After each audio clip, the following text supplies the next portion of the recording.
Hello and welcome to episode number 134 of Killer POV. I'm one of your hosts, Rob G. from Blumhouse.com. With me is the Mad Texter, Elric Kane. Hey, man, what's going on? Hey, man. Texting like right now. Who are you? I'm Who are you researching. texting? I don't know who you are. I don't recognize you. I'm researching a movie by the guy, director of Cape Fear. That's what I'm doing. You have a beard now. I don't know. I don't he's recognize like this It's been a guy. while, huh? Bearded Kane. And have you noticed his beard is two different colors? It's multiple colors. It is. That's cool. I wish I could do that. So Yeah. Bearded Kane is with us, wearing an here. awesome Vinegar Syndrome t-shirt. I'm here. Well done.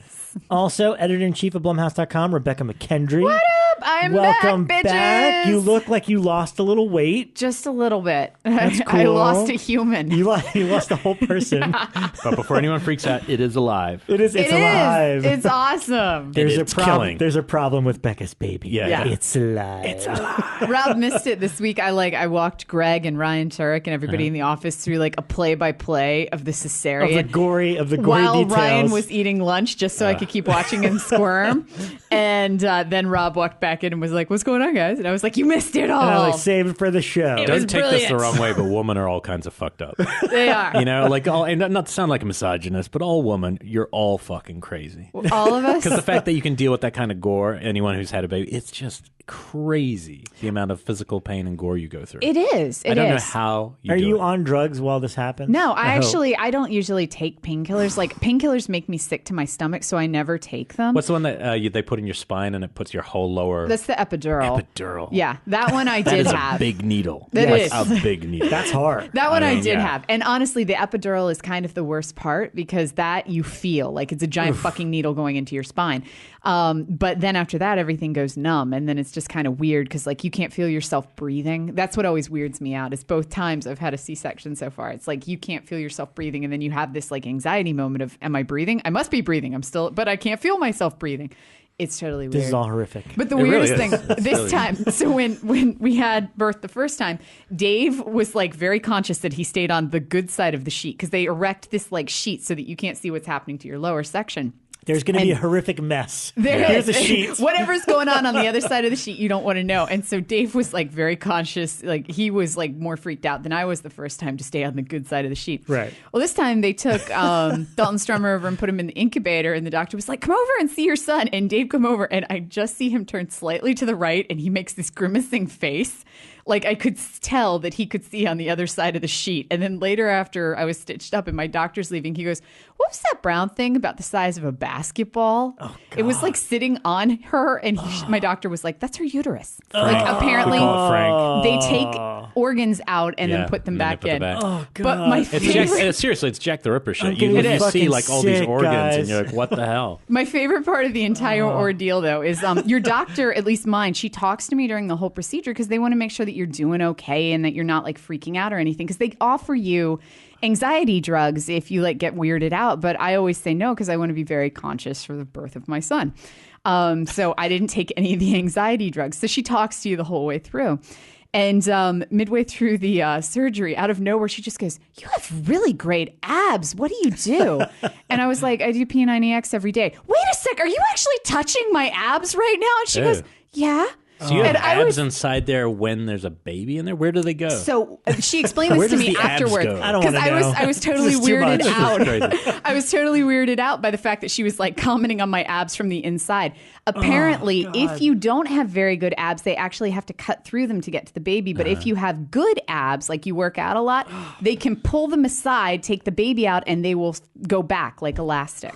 So if you have better abs, they don't have to slice them. And why'd she put a weird plastic baby in there and it's Steve? That was weird. That was like, totally that was just weird. like a joke on their It part. was just like, It's just like, why not? You know, Guys, it's I'm fucking- gonna fucking puke. All right, enough of about the kids. I'm happy that you both, between the two of you, we've birthed 3 kids in this show. it's The totally show's called- Cronenberg. I And I love moved it. house. We've done a lot since we were gone. We've all been doing stuff. It's been been 2 busy. weeks. It's been 2 full I was weeks. sick with a plague for like a whole week, and so yeah, I haven't slept in days. I had nothing but meetings all day. I'm totally burned out right now. So God. I'm like drunk off lack of sleep I'm right so now. happy to be single and not have kids. That's it. That's it right there. I'm sending you over Dexter so you could at least have All something. right, I like your dog. Your dog's all Okay, right. you get I Dexter could for a deal with couple Dexter. days. So today's gonna be catch up. catch up, A lot lots of of movies, catch up, a lot yeah. of catch up, and then a lot of questions from you guys because we That's never get right. to do that. Yeah. It'll be fun. Yeah. So it should be fun. God, where do we begin? Well, you know what? I'm gonna touch upon a few things. Let's go around the room. We'll do one title each. Yeah, and I got kinda, I'm not gonna talk about it much because I actually want to do a whole episode on this. But I went through the entire Fly franchise, watching the original Vincent Price 1958 movie, its sequel, Return of the Fly. I didn't see Curse of the Fly because it's not really that easily accessible except on DVD. I think there's a DVD box set of it, which I don't own. But then I went to the Cronenberg one and then The Fly 2, which was directed by Chris Wallace, who did all the effects on Cronenberg's The Fly. And then you smoked a ton of shit and posted this article with your header Wait, saying, what did I say? saying Eric Stoltz was the best Fly. And I had the night before you posted that, so not Yes. knowing you had just watched them all, I had shown my genre film class The Fly by Cronenberg, and I hadn't seen it in about 10 years. And I was fucking floored by how great a movie that is. It's Yeah. no, it's and perfect. especially the performances. Now, just to defend myself. I had to make fun of you. No, I know, I understand. What happened was I knew I was going to watch the 4 primary Fly movies.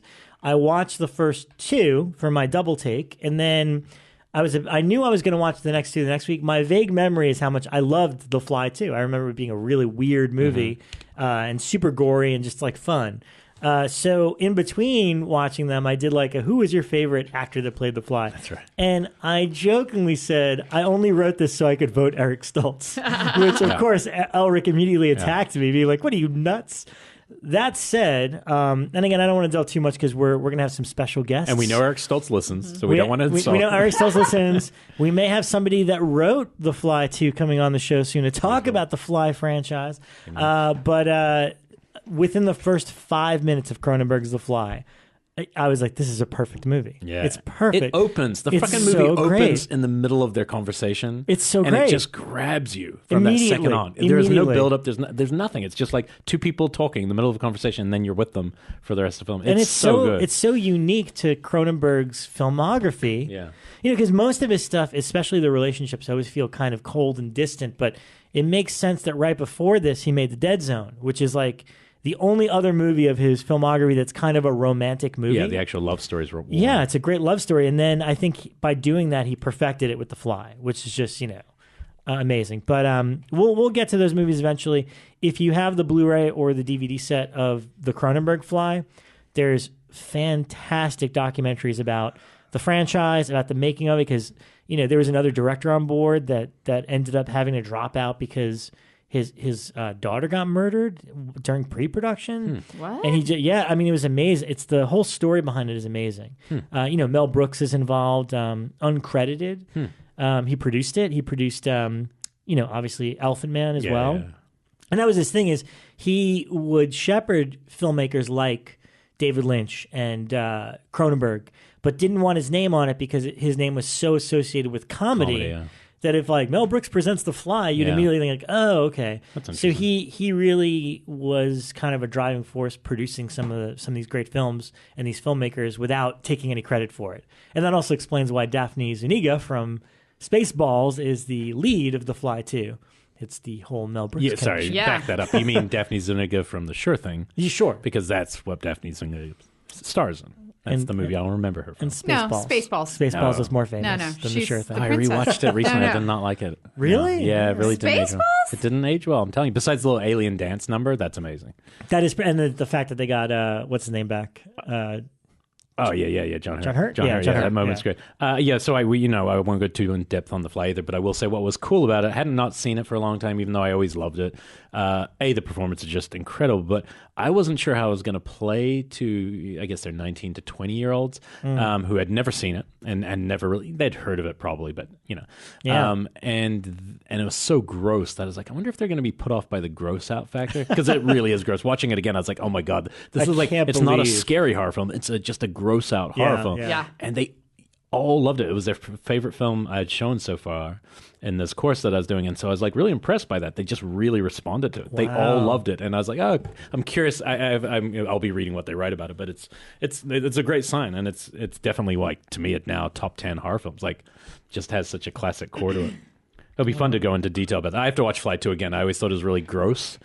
So I'll be curious to watch it again. It is. I mean, look, there's like 4 writers on it, so it's not in Cronenberg. It's not the masterpiece that The Fly is, but it's actually a lot of fun because in knowing that people like Mick Garris and Frank Darabont were the people that took a crack at the script, these are guys that we know are horror fans. Yeah. So they reversed it and made The Fly the hero of it. And it's like the Bartok, the guy that owns the laboratory and all the, he's the villain, all the scientists that are mean to Eric Stoltz, even the security guy is mean to him. It's all set up so that when he transforms to the Fly, we'll kind of root for him to violently kill them all. And that's the other thing is like the effects work is, I think, better than in the first one. And the fact that they got away with an R rating in that movie is unbelievable. Unbelievable. Is it on Blu-ray or on the DVD? It's only on DVD right now. But I mean, he spits acid at a security guard, and it's a very famous GIF that people share. And it's like his face melts off, and he literally pulls his face off. And you see the skull underneath. And you're like, I can't believe that made it into an R-rated movie. Crazy. So, if you got Mel Brooks in your corner, I guess you can get away with it. So, what else did you guys see? And we'll keep going around. Bekah? Let's see. I watched Soul Survivor. You got the VHS. You lent it? God, I've realized no, you that's didn't been a lend long it to time me. since... I bought it. You bought it. I lent it to Dick. Yeah. It's really, I loved it. That's cool, huh? Honestly, the next day I posted up one on Blumhouse, which was like 5 reasons you need to watch Soul Survivor right now. Seriously, like one of my favorite movies that I've seen this year. When you see the biggest influence on It Follows, I mean, there's that one clear Final Destination nod where a thing on its own kind of backs into. Yeah. But beyond 90% of it, I would say it's more It Follows. Definitely. I mean, even the look of the people coming back is so close. I would pay $10 right now just to hear him tell me if he'd seen it or not. Yeah. I don't know if I'd believe him if he said no. I don't think I would either. I don't even care. It's like a good thing because he elevated it. But it's just so, it's the exact same where it's just these people who obviously don't belong there or have something just slightly askew about them, like, they're wet and she'll see him in the distance just walking with like a deadpan expression. But it has the premonition and the aircraft, like a failed, air flight that somebody missed the flight and survives. That is exactly like Final Destination. So it is it's just one of those interesting movies that's like, and it's totally possible that no one has seen it. It's just one of those things that coincidental. But it's interesting, eerily similar. Yeah, it's a cool movie. But yeah, I absolutely loved it. I couldn't believe I had not seen it before, and I almost kind of because it's so hard to get. I was kind of angered by the marketing campaign that they gave it during the 1980s because they made it look so sci-fi, and it's like this alien with this green kind of neon skull and what looks like a spaceship in the background and outer space in the background, and you're like, what the fuck is all this shit? And then it flashes up once, that image. Yeah, and so I'm not sure why that was used as the cover for it because it has nothing to do with the movie, and I'd say if anything that was kind of detrimental. There's an extra on there where the producer and they clearly just didn't know anything about. Like, that was their first film. They sold it for nothing. They lost the rights. They got no money back from it. It did pretty well, made a couple $1 million, and they got nothing out of it. And the interviewer's like, Final Destination. They go, oh, I've never seen that film. And you're like, maybe you should check that out. Yeah, no kidding. It's kind of interesting. So yeah, I saw that one, loved it. Highly recommend it for anybody listening. Cool. Got to find it. Got to track it down. What's that word there? You should talk about that. Yeah, so that's one of the things I was going to bring up tonight. So we're once again nominated for a Rondo Award. Hey, look at that. Thank you guys for whoever nominated us. We are very grateful. So is that our second or third? This is our third nomination. We went third. We came in third out of like 10 or whatever the first time. Second last year, we were runner-up. This is it. And guys, don't let us down. The only disappointing thing about this is both times we've lost, it's been to a show I haven't heard, and we've had other shows like that are kind of well-known right around us. Right. But the one that wins is always something obscure that I have to assume is just, it's like a voting thing Last where they get year, lots of people. it was like Bram Stoker Dracula Theater. It's something I hadn't heard of. But, there's good things on there, like Projection Booth and these kind of shows that I would, like Rue Morgue was on there back then. Yeah, Rue Morgue was with us the first year. Yeah, that makes sense. Tales from Beyond the Pale. Yeah, those things all deserve it. Some like really good stuff. So they all deserve it. And so, yeah, it'd be nice. Hey, it'd be nice to win. It would be. Yeah. Make horror great again by voting for us. That's your slogan? All right. Go to the Rondo's website. I'm sure that you usually have to email the ballot to a guy and tell him who you want to win. It's really the most to an AOL address. Yeah. So you have to email an AOL address to vote. But Taracco or yeah. I think I even remember. Yeah, it's Aaron Taracco. That's hilarious. We'll post it. We'll post a link to their page. So head to our Facebook page. We'll tell you how to vote, but please do. We're incredibly grateful for it. Yeah. Let's see. So also, I have revisited the Species series, not knowing. Well, I knew, but I just pretended that I didn't know there was a 3 and 4. So we watched 4 yesterday in the office. I'm going to continue pretending there's not a 3 and 4. But Miranda. So Scream Factory is putting out the second one as a special edition. Actually, came out this week, as well as a double feature disc with the third one, Species 3, and the fourth one, Species: The Awakening. But you know what? I remember really liking the original film, and I already had it on Blu-ray. So I was like, you know what? I'm going to do a double feature of the first Species with Species 2, which I also vaguely remember liking, even though it was really weird. Is Natasha in second? She is. She's in the third one too, believe it or not. Oh. And according to her interview, she got paid more for her cameo in the third one than part 1 and 2 put together. Wow. Like Michael Biehn giving his image to 2. for Alien 3.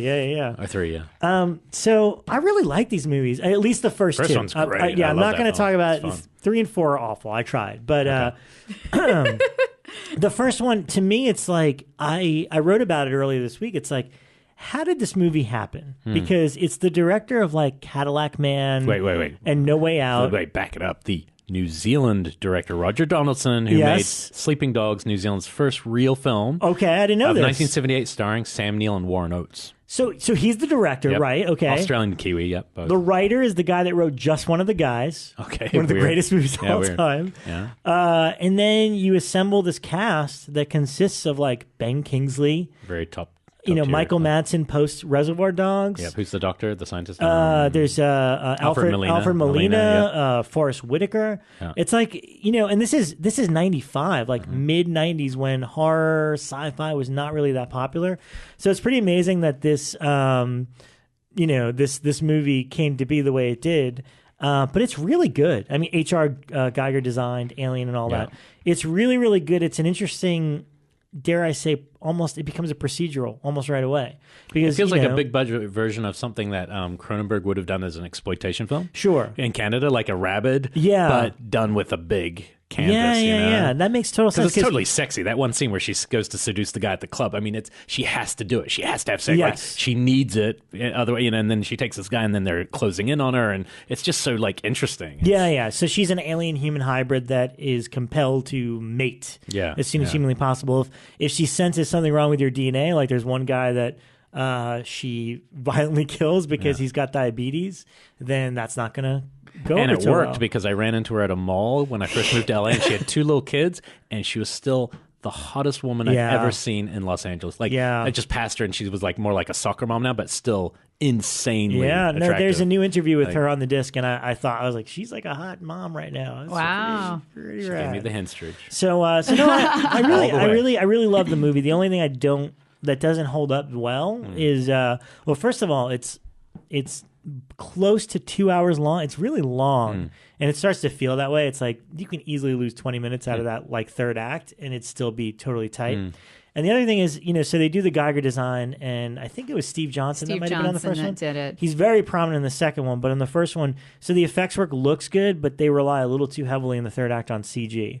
And we're talking 95 CG. Then, does not look good anymore, But then Species 2... I don't remember Species 2, really. I don't either. I've seen it, but I haven't seen past I've now seen 1 and 4, but I don't remember. You guys 2. need to see Species 2 because it is like everything that you would think to do in a sequel. They're like, nah, that's not crazy enough. And they just go so batshit with it. And it makes sense because I rewatched the movie and I'm like, what the hell were they thinking with this? But thankfully, the special features and the interview with the writer really was insightful. But essentially, it's like, so they regrow another version of Natasha Hendricks from the DNA. And this time she's called Eve. And instead of it being a complete, knockoff of the original or whatever, instead there's a very popular senator whose son is a astronaut. So in the opening scene, this astronaut guy and 2 other people are on Mars collecting some DNA evidence or whatever, and they get infected by the DNA that they find. And so Patrick, the main astronaut, all of a sudden, he's kind of an alien-human hybrid. So he goes out, kind of a womanizer, and just keeps sleeping with as many women as possible. I do remember it now that you're bringing that up. As soon as he impregnates them, they like immediately have the baby in the most goriest extra fashions. style. Like extra style, yeah. So he's doing that, and at the same time, he's got like a psychic bond with Eve because obviously they're both of the same quote unquote species. So they're using Eve to kind of track him. And then, the movie's really weird and like, what the fuck? But then about the 20, 30-minute mark, they bring Michael Madsen in. And that's where it goes down. That's when it gets better. Are you serious? Because he says exactly what you're thinking. It's still good, Michael Madsen. Michael's like, so you were stupid enough to make another one of these things from the DNA, and now you want me to kill it again. And I'm like, yes, that's amazing. That's funny. So once he comes back in the movie, it's pretty amazing. And you know what? They're trying to do the T2 thing where they take the villain of the first movie and now she's the good guy. Like that's kind of the gimmick. But she's compelled to want to sleep with Patrick because they're both of the same species, and it'll be like they'll have a perfect breed. And Matthew Perry's in it, right? Yeah. No, that's the whole 9 yards. Yeah, I assume just one of those. But the Blu-ray they put out, it was a lot of fun. I really love the movie a lot. The thing that stands out is the effects work is by far some of the best stuff that Steve Johnson's ever done. And Steve's done stuff for Ghostbusters, for Fright Night, just some Night of the Demons. Amazing, amazing work. Yeah. But that is really what stood out this time. And there's a great little mini doc about the effects. And he talks about, like, I talked to Geiger, it's like, Geiger's never been happy. It's like, he just wants to be heard, like any artist. So he's like, I brought him in and we talked about all this stuff. He's very candid about a lot of the, behind the scenes drama and pulling this stuff off. I liked his phrase, Geiger was making his Geiger face. And then he flashed to this picture and I was like, oh, I see it. Yes. He was making his Geiger face. He tells a story about how he it's pretty great because at the end of the featurette, how most of these featurettes have like credits and stuff like that. If you hang tight, at the very end of the credits, it cuts back to Steve being like, okay, I offended, let's see, Geiger, Frank Mancuso Jr., the producer. No, I think we're done. Awesome. Like, he literally tells every dirty story about all of them in the movie. But it's great. And then the ending, there's an ending that is so ridiculous, that I'm like, what were they thinking? And to two you're talking about. To two. Yeah. Thankfully, there's a featurette with the writer who tells a 10-minute story about two producers on the project that he was going back and forth with that explains the ending. It is worth the price of the disc alone for this Hollywood story. Amazing. Wow. It sounds like the panther that appears in the extra. It's very that kind much of story. I love that story. It's a writer dealing with two of the worst ideas ever and being forced to make them work somehow. And it was kind of because the producers are spiting each other like, well, that's terrible. I think you should do this. And then it turned out, well, you know what? You have to do both of them now. Oh, that's funny. Who directed the second one? Do you know? Peter Medic, the guy that did the Chamberlain. Oh, wow. Yeah, that's the other thing that's like amazing. I kind of recall that now, yeah. Yeah. And so 3 and 4 aren't really worth. No, and then I watched 3 because then I got excited because I'm like, oh, I didn't know that Natasha came back for 3.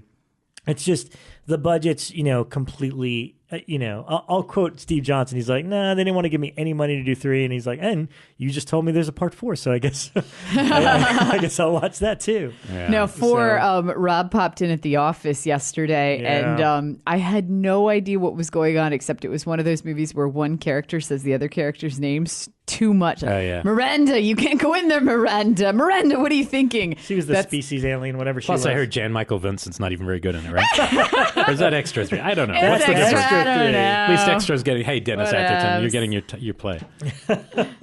All right, what else did you guys see? I saw a lot of classic things. The Mutilator came to Blu-ray. Ooh, yep. One of the movies that I most wasn't looking forward to seeing again because I'd only seen it on VHS and had even talked to Severin at one point about getting it like years ago. And they looked it up and said it was really hard to figure it out. Yeah. Code Red at one point was going to do it too before Arrow. I don't think it's a very good movie. No, it's not. I rewatched it, and the problem Is that being the one with Big Ed? No, I don't think it's Big Ed. I'm sorry. No, it's the dad. I'm confusing it's the dad it. hunting. Yeah, right at the beginning, it's a fun opening for sure. The little kid accidentally shoots his mother, mom, and then the dad comes home and just starts drinking. Let's first give props to Arrow for putting the kind of time into this release. The problem is, because I was excited about it, because I knew when I watched the VHS, I didn't think it was a good movie, but the kills are awesome. Yeah. They were a lot of fun, and it's still the case. Like, it still looks great. It looks fantastic. The problem being, I think it's a party film. Like, I think watching it alone, to me, it was kind of painful to watch alone, but watching with people would probably be a blast. The problem is, it's coming back out when Blood Rage and Pieces are out. Yeah. And after watching Blood Rage recently, and that movie is so fun. Yeah. And then Pieces is a freaking masterpiece of fun. And I haven't watched the Blu-ray yet, but I'm excited to. The Mutilator is Big Ed. Is it? Yeah. Is it? Okay. Yeah. I don't know who Big Ed is. It's Big got my Ed's least the favorite killer. performance of all time. What's the dad? The blonde guy in it is just atrocious. There's some pretty awful stuff in there. Yeah. He is just bad. Like, and he never acted again. I looked him up. But it's fun. Look, I would never say that movie is not fun because the kills are really fun. It's just like one of those movies that, it's like the 80s. It's those movies got made when the directors made one movie. Yeah. And then it kind of disappeared for rights issues. They found the print in some old closet and they restored it. But definitely worth your time. But if you have to decide, because these things all cost money, if you have to decide between that, Blood Rage, and Pieces, you get Pieces and Blood Rage first. Right. And then you go back for the Mutilator. You go back to save it. Because, Blood Rage, it was like really one of the most fun things I've seen this year when you got that copy. Oh, my God. I'm looking forward to seeing Pieces again. So rewatching that was fun. Some cool extras on it. I got to see a couple, classic ones that I realized I hadn't seen when we did trivia. Maybe like 4 or 5 months ago, there was a still from Let's Scare Jessica to Death. And Such a good movie. And I had gotten it confused with some other... One of Dick's favorites. Yeah, it's one of Dick's favorites. I had gotten it confused with another film. John Hancock, the director, I looked him up. He was...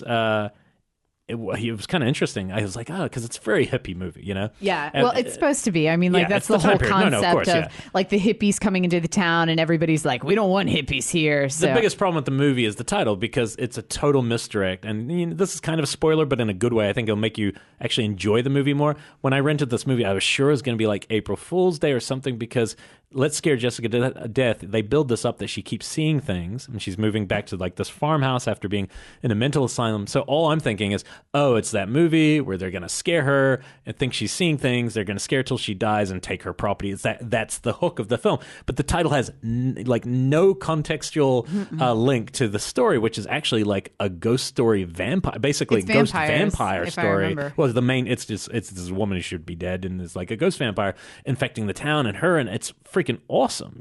So once it gets to the horror element, it's a great movie. And she's a redhead, the ghost vampire. It's the kind of build up to it is super hippie. Like, I'd say the first 30 minutes even has really like dated voiceover, which reminded me a lot of Messiah of Evil, where she'll just comment like, he thinks I'm crazy, and it's good. It actually adds to it. But the reason and I'm glad you had to go to the bathroom. I'm glad you're back. Sorry to out you. But the so director. while you were peeing, Rob, I was peeing all that beer. Here's the fun thing: the director. I looked him up afterwards because I'm like, this is a really interesting horror film. It's like, and it's early too. It's like 73, so it's like before a lot of other more famous films. He was famous for being the director who was fired a month into shooting Jaws 2. Seriously? Yeah, Jaws 2. So he was fired a month in, and I started researching why he was fired, and there's some great stories where, like, I guess he was on the set, and he's just like, I got to go see, who's the producer of all of them? Sid Sheinberg? Zanuck. I think it's Zanuck. And he's like, I got to go see Zanuck. And he like goes to him and gets fired because I guess he was too slow and just didn't like see the movie. All the reports I could see kind of all said the same thing. Like, all the actors on set were like, he basically had a major problem with the wife, the actress who plays Roy's wife. Oh, yeah. And Lorraine Gary. They apparently, and I mean, her husband is like the producer, the main producer in those so movies. I think he was having real issues with her, like didn't think she was good, wanted to replace her. He goes in for a meeting and never comes back. So that was just a fun little thing I read after I saw the movie, because it's just very unique. It reminds me a lot it reminds me of like indie art house horror that would be made now. It feels very much a part of that from the past. It's by no means perfect, but it that to me is really remakeable, like in a fun way, because it's, there aren't many like ghost vampire type stories, and I really dug it, but the title is so misleading in terms of thinking it's a different kind of movie. I need to research why it was called that, because it strikes me as something that probably had a different name at a certain point and got relabeled. So I hadn't seen that, which was exciting because it's a great film. And then this one's going to shock you that I hadn't seen it. Another one of Dick's favorites. I realized I'd never seen Happy Birthday to Me. Ooh. And that movie is so freaking well made. I'd put it up there. Like, it's not my favorite by any means, but I'd put, in terms of pure direction, it's J. Lee Thompson who directed fucking Cape Fear and Guns of Navarone, real movies, not just exploitation horror movies in the 80s. He was making like real big studio pictures. it's so well put together. It feels like a big movie at times. Like you watch some of the sequences and you're like, whoa, how'd they pull this off in a slasher? And then you're like, oh, I guess it's because this guy's directing it. It's also maybe knows what he's doing. And it's a really entertaining movie. I had seen the ending before. I'd seen clips had been spoiled for me, on some of those Brian Collins led, those 100 best horror scenes, and I realized, oh, that's what made me think I'd seen it. And obviously the kill with the shish kebab. But man, it's only on DVD. The DVD I saw, I don't believe it's on Blu-ray, but the DVD was high end. Looked really good. Highly recommend that movie. It's the funniest thing about this movie is it has like 3 or 4 endings. That there's like a twist. You get to the end and there's a big twist of who did it. It's a whodunit all the way through. And then after that, there's a second twist. That person didn't do it. No, this person did. And then there's basically a third twist. It was pretty hilarious, like how it kept going. But man, it's a really well-made movie. If you're like me and somehow you missed it, you will love seeing that film. There's a good double bill Blu-ray of it paired up with Happy Birthday to Me and fuck, why am I drawing a blank? The phone call one, When a Stranger Calls. When a Stranger Calls. Actually, Dick did tell me that. And it's super cheap. I don't know why. Okay. And they're good. I wonder if it's not they're solo. good. I know the big thing with Happy Birthday to Me, I think Anchor Bay had got it a few years ago, and the big thing was that they've always changed the music for previous releases. So this Blu-ray is the original uncut version with the right music in place, and it's paired up with When a Stranger Calls. So it's like under $5. Wow. It feels like something that should have that's a like Scream must. Factory. Yeah, with that's lots a of must extras. Sure. It's really well made. And the Jaws producer is Richard Zanuck. Zanuck, I thought it was Zanuck. Sid Sheinberg was the executive. Yeah, it makes sense. Zanuck was the one he had the problem with. It's a funny. And then another one that I hadn't seen when I was young, but I saw the cover every time I went to a video store. But I wasn't a big Will Wheaton fan. Was The Curse? And The Curse 2 just came out. Well. So I've just moved kind of a little further out of LA, but my neighbor is Dick Gruner, who's been on the show and is probably listening. And first thing I did when I moved out there is he made me watch The Curse at his house. So I thought it was a thing that you do when you move to this new town. They make you watch The Curse. They make you watch The Curse in which Santa is a Clarita. Lovecraft, loose Lovecraft adaptation. It's not a good movie. And I can't say I enjoyed it very much. It's got a lot of weird kind of gross out scenes, but it's that kind of movie that's so infuriating where and we'll talk about the Witcher movies like that soon, where people are like, it's not horror enough. But then I'll watch a movie and go, yeah, but you'll watch this fucking thing? Like, you'll get excited about this coming out, where the first fucking 50 minutes, nothing really happens. Build up, a couple rotten fruits, and then a couple cool horror scenes. But the tone is so, that bad, like you always say, the Keystone Cops from Last House or something. It has that, like, bad humor, like regional, kind of almost hillbilly humor, then mixed with something that's actually kind of creepy and scary, and some really good gore effects. And, like, the wife ends by the end is looking like a great Lovecraft character, but altogether it doesn't make a lick of sense as a whole movie. So that's what happens when you have producers standing aside going, should be a comedy. No, it needs to be a gory film. No, make it straight really horror. Does feel like, and I'm sure a lot of nostalgic people rush to it and enjoy it because they saw it on VHS. I saw the cover a million times. I don't know how I didn't rent it. It's the hand holding up the hand house. with Will Wheaton's face because he had just been in Star Trek that year. Yeah. It's not terrible. It's kind of a fun watch, but it's not a good movie. I didn't love it. We started watching Curse 2, which was actually called The Bite. It's not even called Curse 2 on the film. Like, at no point does it say it's a Curse sequel, but Scream Factory put it. We watched the first, 20 minutes, but I am interested to finish it because it did say effects by Screaming Mad George. So I didn't get to that. It was just a bunch of snakes biting people at the start. So as far as I could tell, there's no connection to the other Curse movie. Wasn't a huge fan. And then last night, just to pile through these, I had never seen Children Shouldn't Play with Dead Things. Hey, Bob Clark. I had purposely not watched the DVD because I'd heard terrible things about that transfer, and then I saw recently there was going to be a Blu-ray, so I was like, I can wait. And I love Bob Clark's films, probably the most eclectic, high-end filmmaker there is. I mean, every movie's totally different. Death Dream's still one of my favorite movies ever. This is an interesting film. It doesn't quite work, especially the first half. It's so theatrical. A theater group go to a strange island, which is a little burial ground outside of Miami, I think. But it looks great. So this Blu-ray really looks good. The lead guy who's going to do a satanic ritual, and he's the theater group leader, is Alan Ormsby, who's the actor/director, the guy who supposedly directed Popcorn, but didn't. Briefly. briefly, and then Bob Clark He probably did. he directed all of the Co-director of the Deranged. movies within the movies Yeah, he in did, Popcorn, yeah. and he started shooting it before getting replaced. And I believe he's an actor. I believe he's Jeff Combs in real life. Was Jeff Combs' high school best friend? Oh, that's right. You were saying that. Yeah. And which it's not surprising given this role. Like the role's so out. It could have been Jeff Combs playing this role. But it's a fun movie. But I'll tell you what, man. When the zombies hit, because me and Dick kind of felt the same. We're talking again, like, yeah, this is kind of interesting that this is such a cult film. Can't see how anyone could ever remake it because it's just so theatrical. But in the midpoint, when these zombies and the creatures actually start emerging, they might be my favorite looking. And Alan Ormsby also did all the creature effects because that's why he got hired, because Bob found out he could do effects. Right. I loved the way they looked. They are really creepy and kind of just bizarre and kind of running. And it's very, Dick kept saying that this is a Fulci film. In the middle of the film, it becomes a Fulci zombie film. First half's not. It's something very different tonally. But this film, we looked it up as we were watching it. Bob Clark, it was directed by Benjamin Clark. He had been on the theater scene for a while, got $50,000 together. 10 days he wrote the script, and then they shot this movie. So, you can forgive a lot. I think a lot of people are going to dig watching this on a release. There's like 2 or 3 moments where you're like, whoa, if it had been that tone the whole movie, it would be one of my favorite movies because it's really creepy zombies. But I really struggle sometimes with those movies. If it looks more like a Herschel Gordon Lewis film at the time, and that kind of campy acting up front with theater groups always turns me off. I don't know, especially theater groups. I don't know. It drives me crazy. I don't know why. But what about Popcorn? I mean, Popcorn, because it's about great. movies. I think I like it more. You know what I mean? It's a film club. Yeah, film club. And I actually was thinking about this last night. I was going, how would you remake this? And I was going, no one would watch theater. And I'm like, oh, be student film. Yeah. The students are making a film on an island and the zombies come. It makes sense. But I think people are going to dig seeing it again. It's fun. It's not, I don't think it's a must own, but it just shows Bob Clark's range and how he got better with each film until he didn't. until Baby Geniuses became Bob, I Geniuses. loved Bob. Bob gets a pass for life, man. Yeah, and yeah. he, right before he died, because him and his son got terrible killed accident, by a drunk driver in a terrible car accident. Yeah. Me and a lot of the guys from Icons of Fright were in touch with him, and he was very excited. His next movie was going to be a remake of Children Shouldn't Play with that's Dead what it Things. says on the And documentary. he told us all about it, and he was so excited. He was going to go more for comedy for the second I think that makes go-around. more sense for it. Yeah. But at that point in his career, it seemed perfect. It's like, yeah, you should remake your first movie now. Yeah. And it's just such a shame he never got to do it, Yeah. But those are, I saw a lot of classics. It was kind of a cool thing. I tried to watch that TV show Slasher. Is on Chiller, a brand new. It's I a never brand new. heard of It's it. crazy. I haven't had Chiller till I just heard moved. it wasn't very good. I watched like 20 minutes. I was like, it's very serious. It's trying to be a scary slasher. We definitely thing. have to jump into TV. Bekah, was there any other movies you saw? Yeah, actually, I watched Disturbing Behavior. Oh, New one I like that coming. one. That's all. Has that got a naked girl?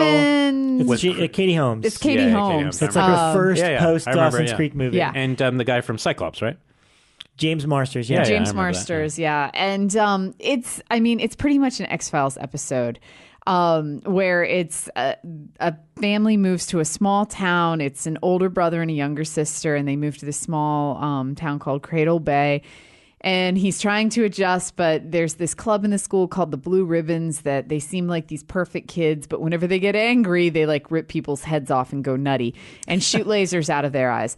And then they discover that it's this psychologist at the school that seems to be kind of changing everybody. But this is the movie with the naked girl. She puts the cream on her body, No, and then she goes crazy. Varsity Blues. That's Varsity Blues. Rob, it's the same movie. Varsity Blues and this. I watched them together. It's the same fucking movie. Oh, get out of here. It pretty much is, actually. It's the 1990s. Everybody was grungy and Josh Hartnett. angry. And No. It's got a great the soundtrack. soundtrack is fucking amazing. No bands you've ever heard of, Yeah. but they all sound like those bands you've heard But of. there are like no, 'cause Filter or something, There right? are still Something. two major songs in it because it's got the Flies, "Got You Where I Want You" is like one of the opening ones, and then it's got that paranoia, everybody's coming to get me song. I love I'm paranoid. Everyone's out. Yeah, I know that song. Yeah, it's Harvey Danger, Is that something who it like is? Harvey something. What now? What I'm always curious about how these films come to be watched by you. Like, how did you wake up and go, I need to see Disturbing Behavior it's a today? This one, it's Scream the Scream Factory Factory release. is putting it out, and so they sent it to us, and it's Got like, it, oh, got it. all right. I'll They watch sent it. me a screener, and so it Okay. appears on my doorstep, and then I go, I vaguely remember this, and I vaguely remember it because it wasn't anything memorable from the 1990s. But it's got James Van Der Beek. That's Varsity Blues.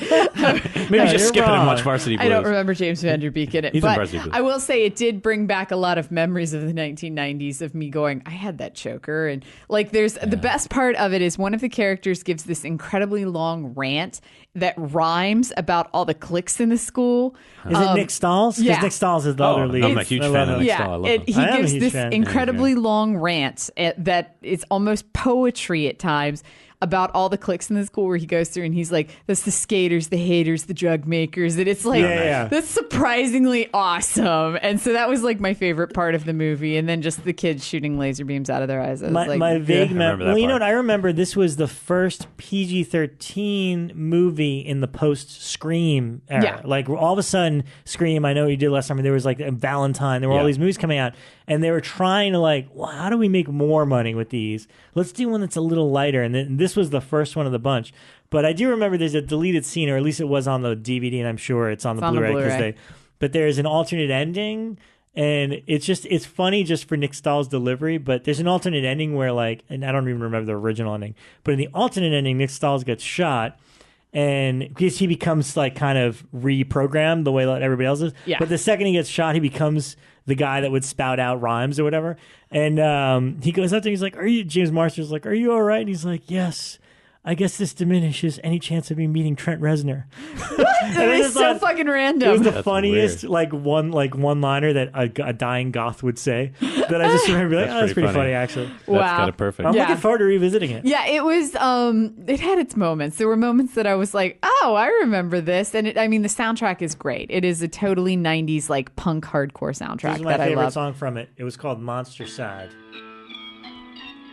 Yeah, it's good music, man. Yeah. I was definitely in love with Katie Holmes back then from Dawson. That was my And one of my it was- biggest it was- crushes. No, but this is before Dawson. No. It it was led her from first Dawson. feature from From post Dawson. Yeah, Dawson. she was in. Really? Yeah, she I was very known by specifically then. remember that's Yeah. why it was her first. It was a big deal. It was her first movie after doing that show. Because she plays like the hottie in it, where she's like got a crop top on the I whole remember. time, and You she's don't like have to tell me pissed that. off No, we and remember. turbo guy. That part I remember. And that's the thing is, at the time, nobody believed it because we were so used to her being Joey on Dawson's Creek. Like, no, she's not like a punk rock. Whatever. No, it is still kind of funny when she's like, fuck you and things. She Yeah, never it's actually like, says that because whoa. it's PG-13. And that really bad but one that just does not work is Teaching Mrs. Tingle. That Oh, film right. just yeah. does not. Like, you want it to be good, and it just was not a good movie. Yeah, it did not work. That is so not a great film. disturbing behavior. Yeah. It's fun to revisit. I mean, I'd watch that again. If you like X-Files, it's a fun to revisit thing. And then this is the weird thing. So I got rid of cable months ago because it was like costing me like $200 a month, and I was like, why do I even have this? I just watch Hulu and Netflix all the time. Anyway, but the Oscars rolled around, and I was suddenly like, I really want to see the Oscars. So I went out and bought the cheapest antenna that they had at Fry's. It was like $30, and so Dave climbed up, put it on the roof, and cool, we were able to see the Oscars, except because we live next to Burbank Airport. Whenever a plane takes off, we lose all service. And then Nice. so we watch intermittently in between planes taking off. But we get this channel, and it's just this movies channel, and it's literally just called Movies. But it's weird because if movies were playing on cable, we never watched them. Like, I never watched any of the movie channels on cable, but this channel we've been watching because there's so much, and there's like no rhyme or reason to the order. Like, 1 minute you're watching Blue Hawaii, and then the next minute they're playing Bava. And then Sounds like El Rey, which I really love. El Rey's love cool. watching El Rey. And so it's the most random shit, but just within, and I've gotten hooked a lot of times, which I haven't done in forever. I never did this with cable, where I'll just turn it on and I'm like, oh, Running Man's on. You know what? I'll just watch this. Yep. And so I watched all of Running Man. I've watched Dial M for Murder and Jason and the Argonauts, all of which cool. have been playing on this channel since the Oscars. And I mean, it's not even good resolution because it's coming in on my antenna. But for some reason, it's just... I think it's largely because HBO and those kind of ones, it's always the new stuff. So you could search for hours and not see anything you wanted to see. Some of the sub-channels will have like something interesting. Like there'll be an extreme or something, and there'll be, oh, cool, that horror film or whatever. But Yeah. I still haven't had a chance to watch Shudder, and I keep seeing what they're programming, and it looks so good. Yeah, it but seems good, yeah. I guess I would need... What do you need for that? Cable? They have it on Amazon now. You can get Shudder through Okay. your Amazon account. That's often one of the I'll have problems to look at for that. companies like this. It has to be simpler. Yeah, Yeah. you Like, have to be able to really, find it has it to easily. be bundled into a package that Yeah. you get. And Sure. Yeah. I really do wish them success, though, because to me that would be Yeah, totally. a great totally. thing to survive. Yeah. Well, before we dive into questions from the audience, let's talk TV really quick because a Yeah. And then lot. I'll circle back for the one movie, which will help segue, and which is the big one I saw. Yeah. Which I was waiting until the end. Oh, yeah. just That's because going to be part of the kind of part of a questions. topic. I so. parodied it at my birth, so I made a parody this is true. video. You know what? I'm sorry. I totally missed one thing before TV, and, circle and this back. is, and it's not a big deal. It's just you mentioned Pieces already. Grindhouse did an amazing job on that, and you also mentioned the Mutilator with Arrow. But I also want to bring up Synapse Films put out Dario Argento's Tenebre, aka Unsane, and I mean it's just amazing that I can go home and look on my shelf.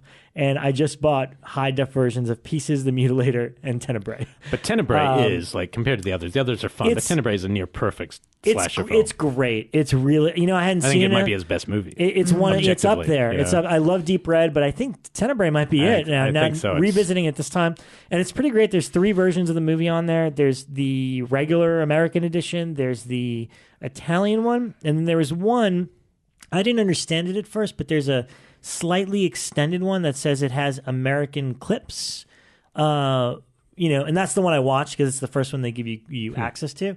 So I watched that, and it turns out that Phil Blankenship, who used to curate at the New Beverly, and he curated stuff at the Cinefamily, big advocate of the theatrical experience out here.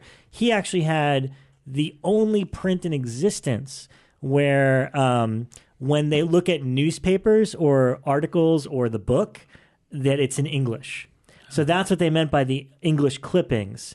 Is it's an extended version of the movie where when they cut to a newspaper or something, it's in English instead of Italian because they didn't, usually they redub the vocal part of it, like the audio, but don't bother reshooting that stuff. So that's what that version is. But so they used his version. They used his version for that. By the way, he's been on our show. Yes. Yeah. He was on the 50 United States of Horror. 50 States one, yeah. Cinefamily. So the package is absolutely fantastic. The movie looks better. I mean, Synapse, Don May and his whole crew over at Synapse do phenomenal work restoring these movies. I mean, it's the best it's ever looked. That's the one I saw when the band Goblin came, I was going to say Zombie, came 2 years ago. Oh, that's right, because they paired up movies. Paired up movies, and that I hadn't seen it in a long time. And when I saw it on the big screen, I was like, "Oh man, this is really one of his best." Because that one sequence where that camera's going over the house and into the window and slashes her and through, it's just like so good. The dog chase. Yeah. That's pretty out of control. And also one of the weirdest backstories. Like, the flashbacks are really dark and disturbing psychologically. You're dealing with this kind of cross-dressing. There's just so much going on. Wait, what are you thinking of? Are you thinking of the right movie? Tenebre, the flashbacks with the woman. I have no idea what he's talking with the about. woman, and she's being stalked. The guys get her, and they attack her on the beach, and she's running, and you see the high heels. They don't attack her. They're kind of like they're kind of about to have a little... they're going to have sex, but isn't there a transgender thing in there? Well, what's funny? She looks like looks like a gorgeous Italian woman. Yeah. And then there's but in actuality, she was a trans. It was a guy. With perfect breasts. Yeah. But apparently, my memory is perfectly intact. I don't remember the transgender thing, but okay. No, but it's a great movie. It's one of Argento's best, and you absolutely have to pick up the Synapse one if you're a fan of him. And again, features yet again. What's it? His name's Callum Waddell, who used to write stuff for Fangoria. Callum, yeah. He's awesome. He's been on a roll. He did a documentary about the cannibal films on the Cannibal Ferox disc. For Pieces, he did a documentary called 42nd Street Memories, which is fantastic. It's got guys like Bill Lustig and Larry Cohen and all these guys talking about that era in the 80s of New York City, seeing these movies and stuff. And Bill Lustig saying, like, a vigilante once played on a double bill with E.T., and you're like, I would have hated to be that family. Oh, my God. You're like, wow. On this one, the one that you and I have been looking forward to, he did a documentary called Yellow Fever. It's the rise and fall of the Giallo. Oh, so the thing that was It nice. was a great documentary about the entire history of the Giallo So that's film. on Tenebre? It's on the Tenebre I'll have to as a bonus see feature. It's that. great. And it's really, really, it's 90 minutes long. It's a feature length on the history of Giallo, and it's really great. Oh, cool. That's Yeah, Very it's cool. totally worth it. Okay. Nice. Do you want to dive into TV before Yeah, we do yeah. the one I I'm all caught up on Walking Dead. Yeah. Pretty It's hard to talk interesting. about the last episode without spoilers, but I guess I'll just say this. Maybe if you're close, don't watch it. I'm not going to spoil anything. They do things in this last episode which I'm really hard to offend. Man, I would view myself as almost impossible to offend. And I was watching it, and the characters do something kind of unmotivated where I was just like, whoa, I think you just crossed a boundary. And I know a lot of people are talking about online. They made them the villains. Yeah, but in a way that, like, it wasn't justified. Like, if you make the bad guys even worse and you see the bad things they do, everyone, this isn't a spoiler, everyone knows Negan's coming, right? The storyline that everyone's been talking about in comics. It's like, but he hasn't come yet. Yeah. And you're doing things that are really bad before he's actually done something to you. And that's cool. It's proactive. And I'm, as a film viewer, I'm fine with it because it's interesting. But there is that something inside me actually felt like, wait a minute, this doesn't feel right. Yeah. It feels like what you're doing is actually bad. Like, and so they did it so without care. The way they filmed it even was like it's not a big deal. No, almost. they put like they cut to a shot of them looking at what Negan, like Polaroids of what That's Negan's true. crew That was actually pretty does effective to try to sell to you like, look, these are bad people. But they still, didn't know that when they decided to do that. They knew they were bad, but they didn't know how bad. So it'll be very interesting to see how that makes us feel when this character does come and does something terrible. Like everyone's been talking, he's going to do something terrible from the comic. That's great. But I'm like, man, this is probably a good thing. Like the fact that I'm feeling anything besides just being a viewer going, this is a cool show. I'm actually feeling like conflicted.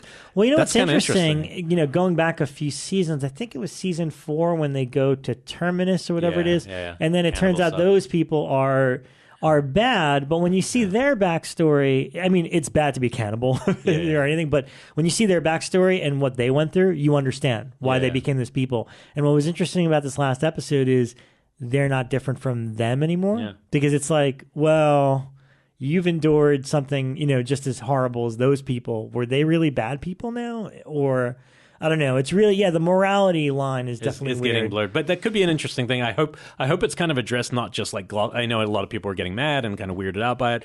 I hope it's addressed like they really go into it. Like, what does this mean about us? I think Carol's having that story. They're kind of playing out her deciding how she feels about being someone who's killed 18 people or whatever in her life. But it's interesting. I mean, we won't go into it more than that, but it's still slow rolling a little bit this season because they're like obviously building up to this big thing, and they'll probably end it on that, which pisses me off. I wish it would happen now and then.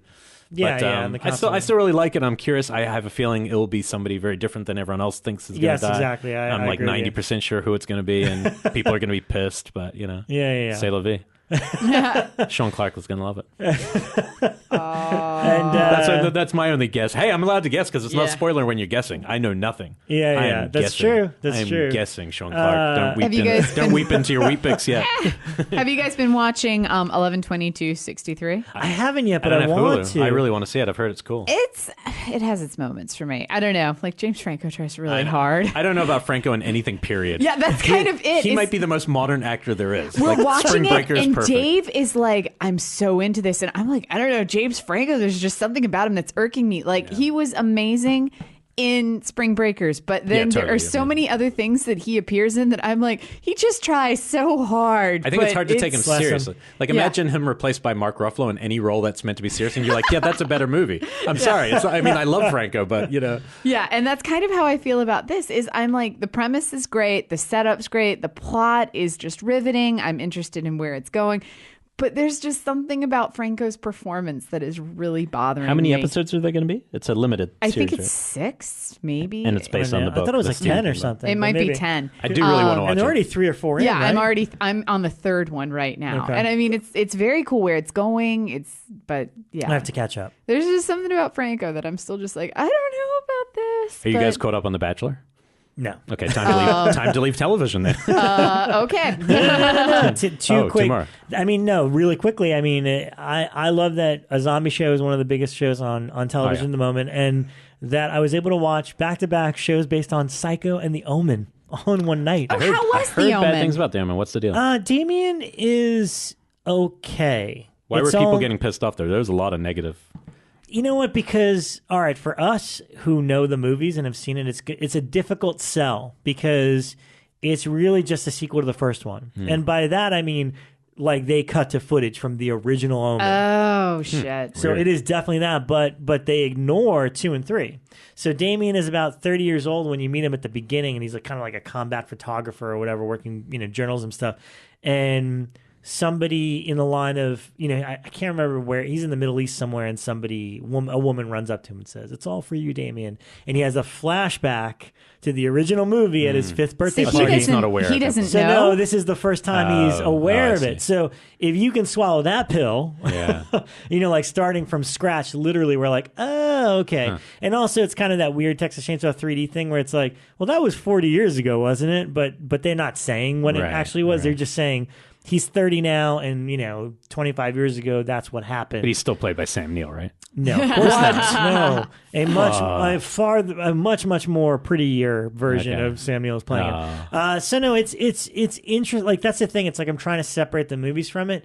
So the first episode was okay in its setup, but it's like, all right, but where are we going from here? Like, is Damien going to accept? Like, because now it's kind of like the denial thing where it's like, no, what he like. It opens with him, cursing at a statue of Christ, being like, "What do you want from me?" And then it's like 3 days earlier. Oh. So it's like, well, wait, where are they going with this? You are not selling me. No, Yeah, no, I'm kind of, that's as the soon thing. as he's not aware of it, like, that's what made it awesome in the original and the follow-ups, is that it was like he He's was just the devil. aware. Yeah, he's just the devil. Yeah. It's that's all you need. He's the devil. No, I mean, that's the thing. He's just becoming aware of it, and it's like, is he going to accept it? Is he not? So, first episode is really hard to judge, but there was enough about it that I'm like, I don't know. All right, I'm gonna, mainly because it's like the creative team behind like The Shield and some really quality yeah. shows. Yeah, that's good, yeah. So it's like, well, they did 10 episodes, so they must. I Maybe it hope goes they know what somewhere. they're doing. I don't know. So I'm going to give another one. I'm going to give it the second episode another chance just to see where it goes from here. And I will say the coolest thing is I think it's Bear McCreary does the score. I have heard that part, yeah. And he's like totally revamped all the Jerry Goldsmith stuff. It's pretty fucking awesome. Cool. So the music is great. Yeah. I'm feeling a "Dad, I'm not like you" speech coming up pretty soon, and I don't know. Probably. But we'll see. I mean, I feel like he needs to embrace and that's it. And we follow a villain from a villain's perspective. That would be how this show should work. But we'll see what happens by the second episode. And then before that was the 4th season of Bates Motel. I liked it. I thought it kicked off really strong. The sad thing about Bates Motel at this point, and look, I'm the biggest psycho authority there is. Yeah. About 2 or 3 weeks before it started, I was like, oh shit, season 3's on Netflix. I don't know if I've seen it all. I marathoned all of season 3, got to the end of it, and when it ended, I was like, I totally did see all this already. And I just didn't remember any of it. And it really depressed me. I was like, oh, can't believe I rewatched. You wasted your life. I wasted my life by watching a season twice that I didn't know. But I was all up to speed. It started off really strong. They were not messing around. Yeah. I mean, apparently they're going to end at season 5. I don't know how they're going to pull this off because he's full-on psycho now. Okay. And that's the thing. It's like, all right, he's full-on psycho. Everyone kind of knows it. Yeah. How is he going to end up being the proprietor of this motel? Right. If we kind of know that something's off this early on. So it was very interesting. They introduced a new character. And the only reason I'm bringing it up is because I totally missed this until my friend that runs the Psycho Movies website posted it. Emma's mother shows up on the show. And she's been estranged from her daughter all this time. And she's like, look, all I want to do is drop off this doll and a note telling her how sorry I am about everything and blah, blah, blah, blah. And if you look very closely at the doll, which Norman at one point takes, it's in a shot of Alfred Hitchcock's Psycho in his room. Like when Vera Miles goes into his room and it looks like a 6-year-old lives in there and you see like a little doll and looks weird. That doll is the actual, it's the exact same doll. So it's a pretty fun nod to be like, oh, so that's how that ended up in his room. So that's the thing. It's like, I don't know how this is going to connect to the original movie, but they're still trying. Interesting. So yeah, I thought it was off to a strong start. But again, it's like, once they, I don't know what other side stories they can do at this point, because I always thought like the drug trade stuff kind of diverted from the main story, but there's nowhere else to go except the main story at this point. How many episodes was each season? They're only about 10 or so, I think. Feels like it could have been even shorter. Yeah, if you cut that storyline out, maybe make it 6 or 7. Yeah, it could be. So yeah, I think it's off to a strong start. We'll see. Well, the last film I'll talk about, because it's going to segue when we get into answering some questions, is I finally saw her. I was the last of you to see it, but I saw it on the general release of The Witch, or The Vitch, or whatever you want to call it. So obviously what preface, I saw it pretty early when it came out, but even when I got to see it, it was very interesting to me. That movie, The Risen, it was a kind of a Jesus, Pontius Pilate film, I think it was, came out the same day. So you had The Witch and this Jesus film. On Rotten Tomatoes, I thought this was just really interesting. The Witch got 88% from critics, and from viewers, it got 58%. Risen got 58% from critics and 88% from viewers. And I was like, Risen? Jesus. It was like a Jesus, film about Christ and all this kind of stuff. It was one of those, it was Joseph Fiennes playing, I think, Pontius Pilate or Brutus or, some character. Anyway, the point is, I was just like, oh, he was playing weird. Clavius. Okay. I was just watching this statistic going, oh, that's really interesting. Here you have critics uniformly saying what a great movie this is, and then the people being disappointed because it wasn't what they wanted, and then on the vice versa, critics going, oh, another one of these bullshit Bible stories, but people loving it, and there's Donald Trump still leading the polls. It's all connected. This is America. But I went to The Witch, no expectations except I knew it was going to be good, and it is. I read some of the articles that were being printed around the time saying it's not a horror film. It's just like, you just want to literally slap someone and beat their head. I don't care if you don't like it. That's a different question. You can say it's stupid or not scary. Horror. It ticks every fucking horror box that exists in defining what something is. I'm sorry. They're real witches. This isn't a movie that built up and goes, oh, but they're not real. There's no real witch. It was all in their head. It's not that movie. It's an actual movie about actual witch. So it really pisses me off on that level. On the second level, the craft of it is basically perfect. It's like a perfectly made, crafted time period piece, right? And the cool thing about this movie is it's not going to be my favorite movie of the year, because it's still, for me, February or whatever the hell it's called now.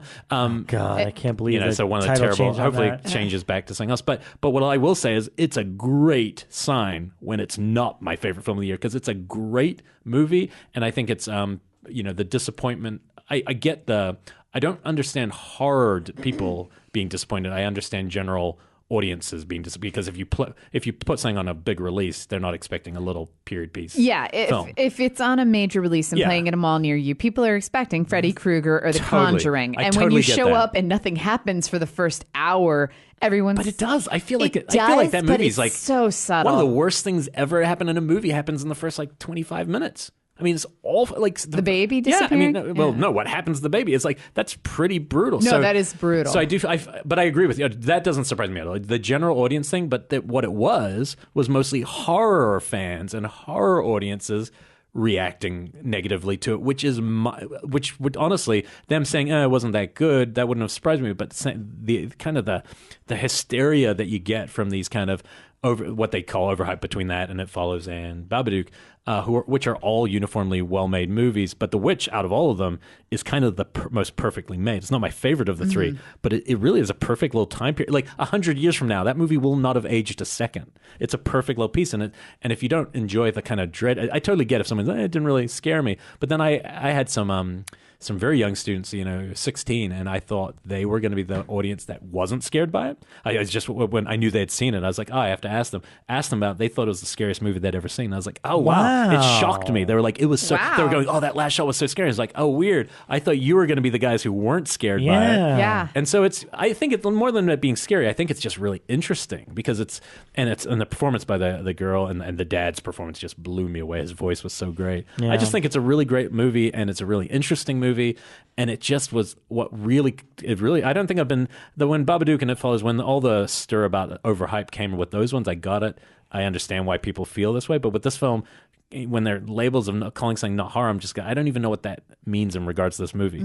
Like I said, when I watch something like The Chosen, where it's just like something stupid for 40 minutes, you'll watch that and go, yeah, that's cool. But then you get angry. The Curse, sorry, yeah. But then to get angry about a modern movie. So I got to say, I don't totally understand. Did you guys cover anything about those articles? We didn't cover anything about those articles. What we did was interviews with the two main actor and actress who played the husband and wife.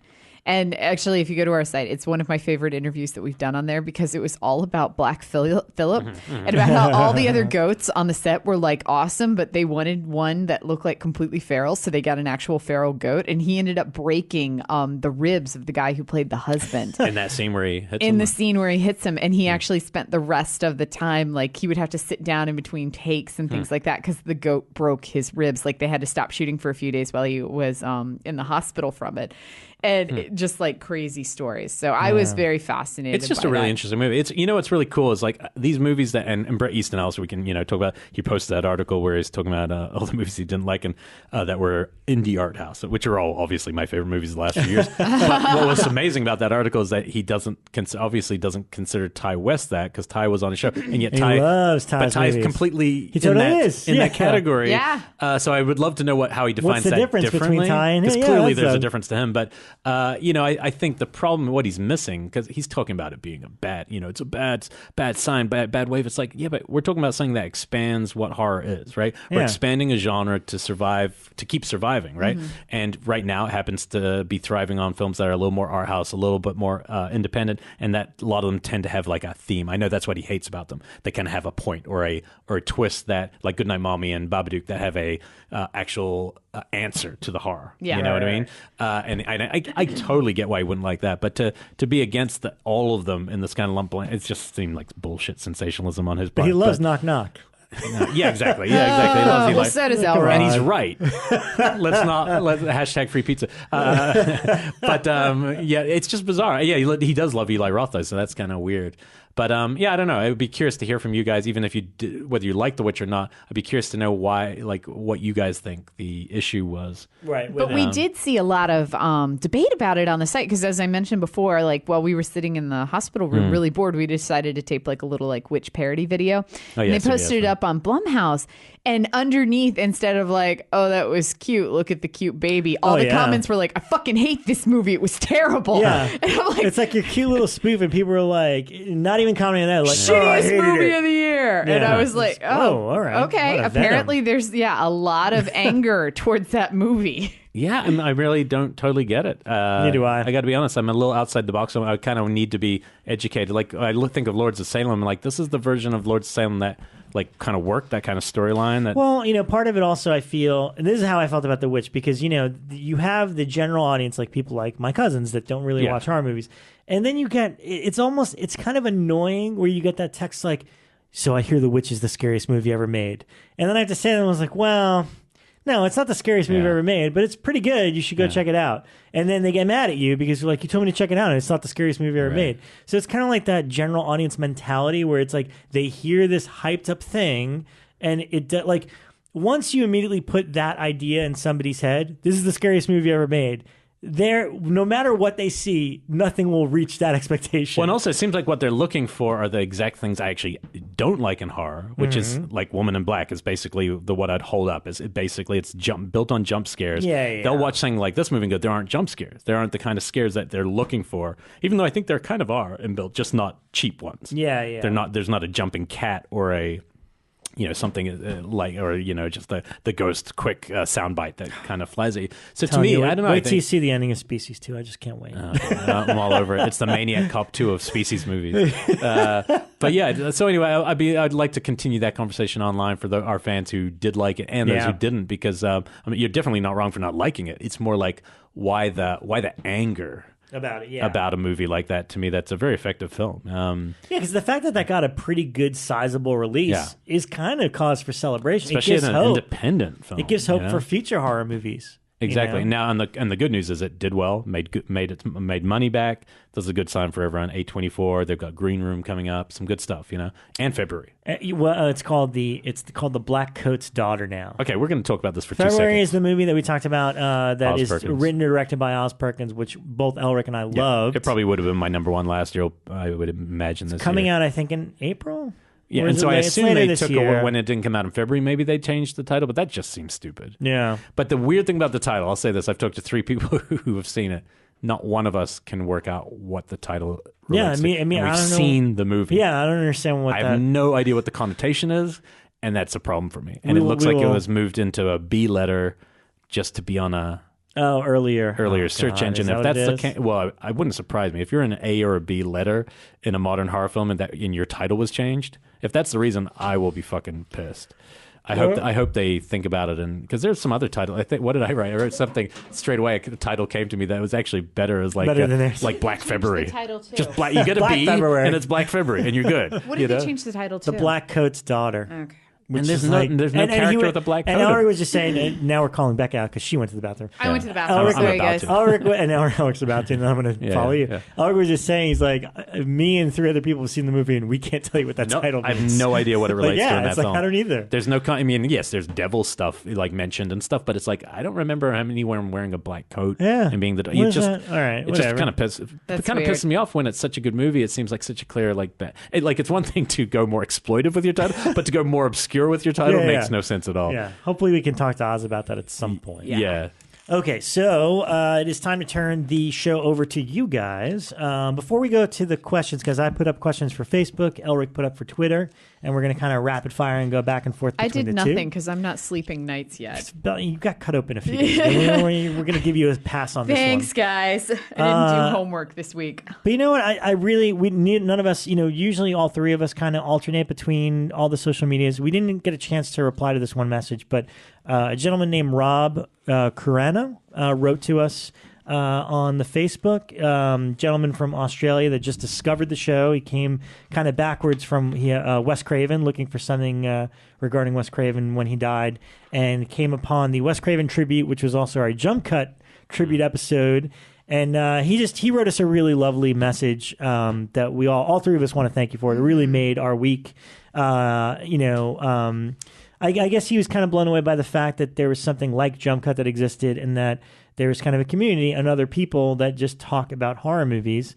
And so he marathoned all our episodes, and he's all caught up now, 130 some odd episodes. To be fair, in Australia, all they talk about are dingoes.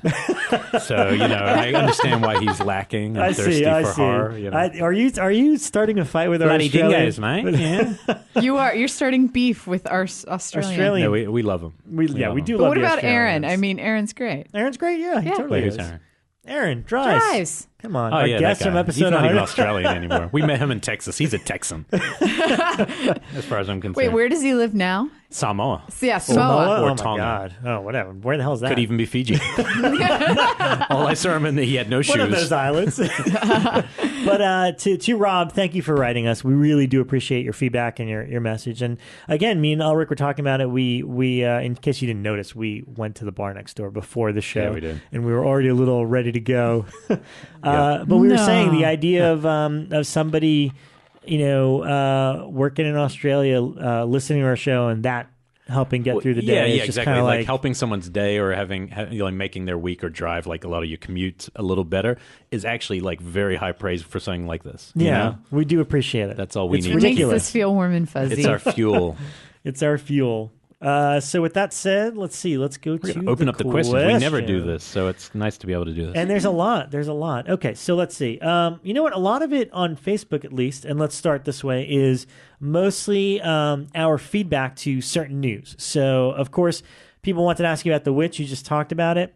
The Rabid remake, one of the things that mentioned is that in the interim, the Soska sisters were announced to be remaking David Cronenberg's Rabid. So people want to know our thoughts.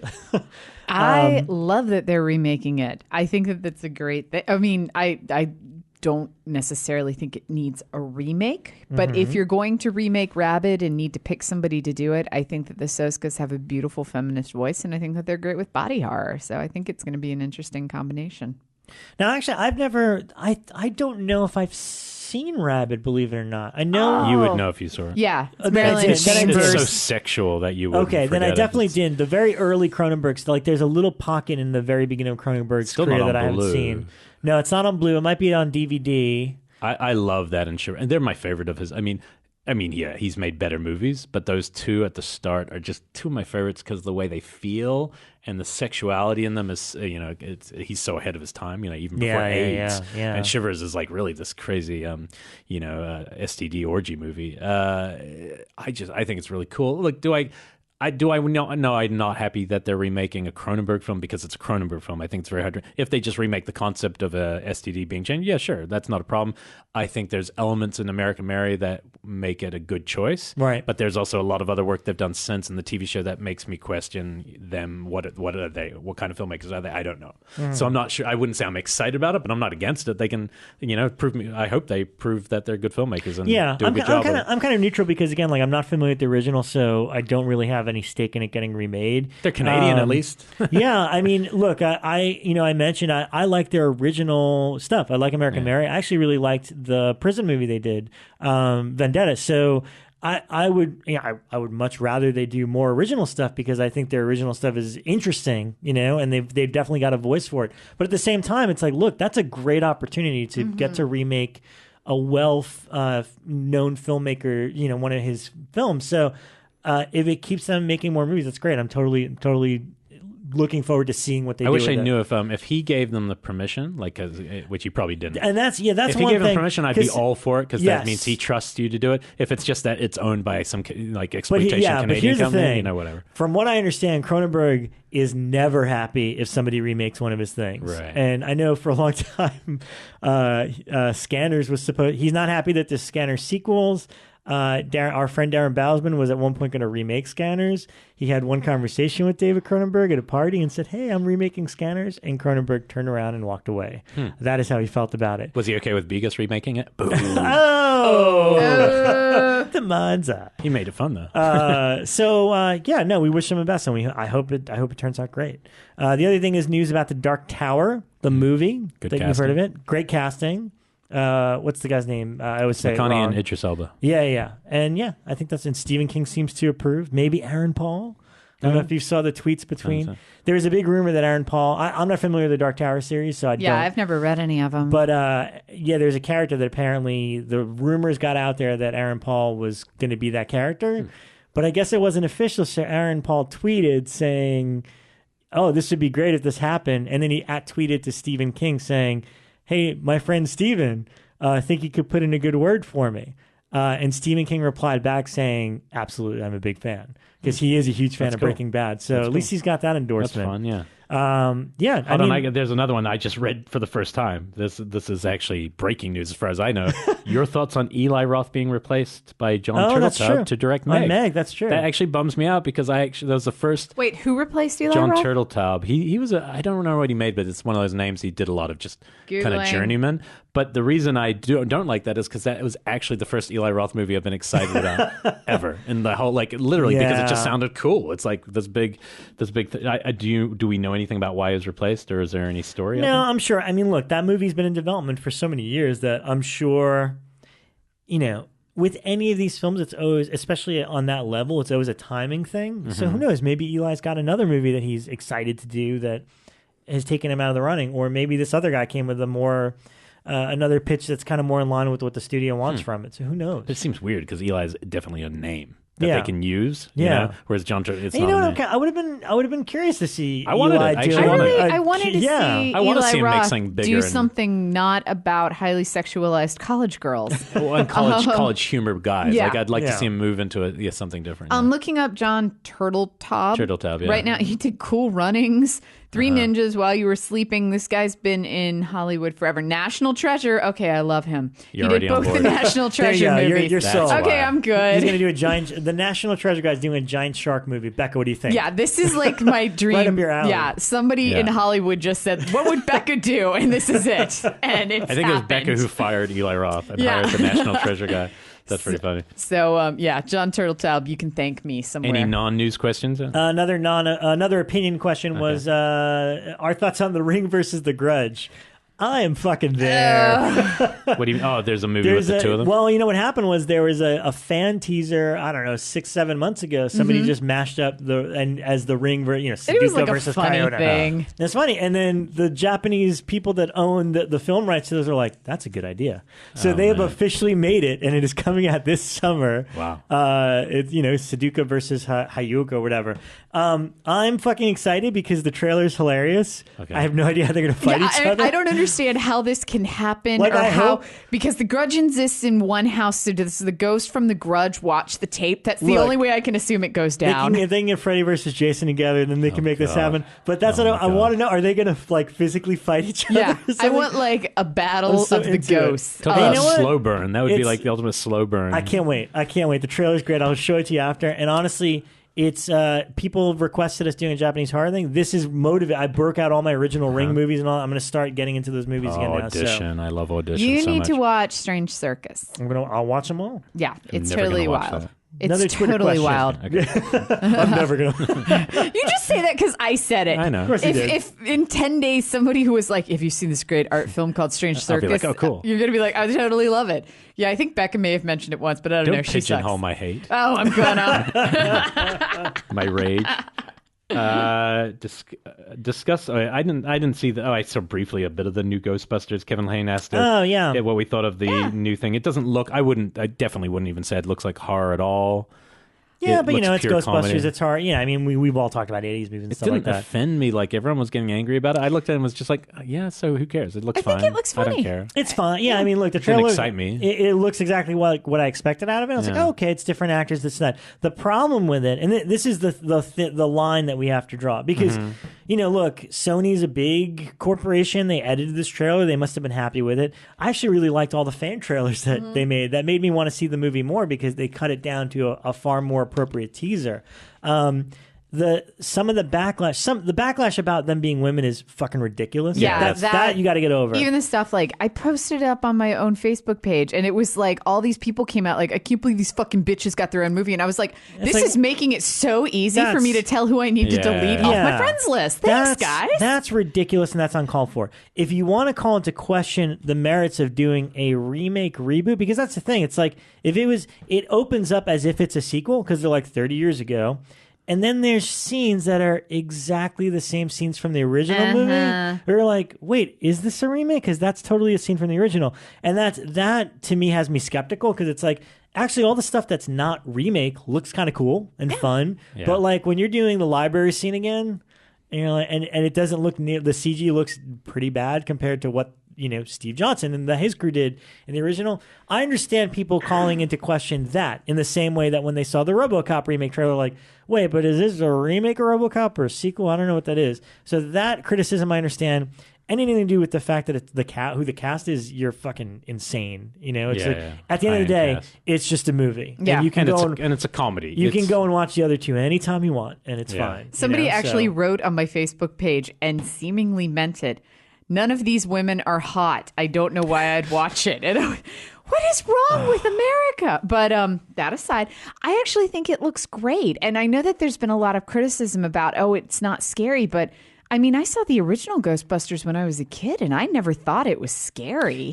There were some things that scared the shit out of The me. librarian scared but the shit out of me. because you're a little kid, and that scared me for sure. Yeah, I don't remember finding. I mean, I guess the librarian was like a jump scare at the Yeah, beginning, yeah, but the yeah. rest of the movie, I mean, like Slimer was adorable, and the Stay Puft Marshmallow Man was adorable. I will say that the CG thing kind of bothered me because Yeah, it looks when I so was clean. watching it, it's just I was sitting there going, "Oh man, I kind of miss like Slimer and the Stay Puft." And, In yeah. general, we have to kind of, I think, evaluate our anger towards remakes because you just don't go. Like I've never Yeah, seen the I new just- I don't RoboCop. know. I probably will never see it. Yeah, there's no And need. It could be There's good. really it no might not need. be, but the other film is perfect. So why Yes, do I need more of it? it is I don't. perfect. So it's up to you. And ultimately, the way these things keep getting made is because people keep paying money to go to them. If you don't want to see remakes, don't pay for them. But and then there they might are stop. some remakes Some that I great, think yeah. are absolutely amazing, and I'm like, "Oh, that was phenomenal! Thank you for doing I think that." it's the big titles, when people remake something that's too beloved. Like if somebody tomorrow makes Back to the Future, there's a lot of reasons to be like, I get it because it's so cool, you want to remake it, but it's also kind of perfect.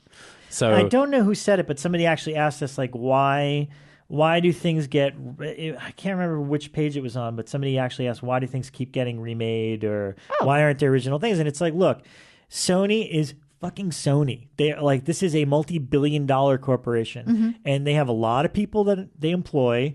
And quite frankly, it's like they can't take a chance on something nobody knows. But Yeah, it's all everybody about knows guaranteed. Ghostbusters.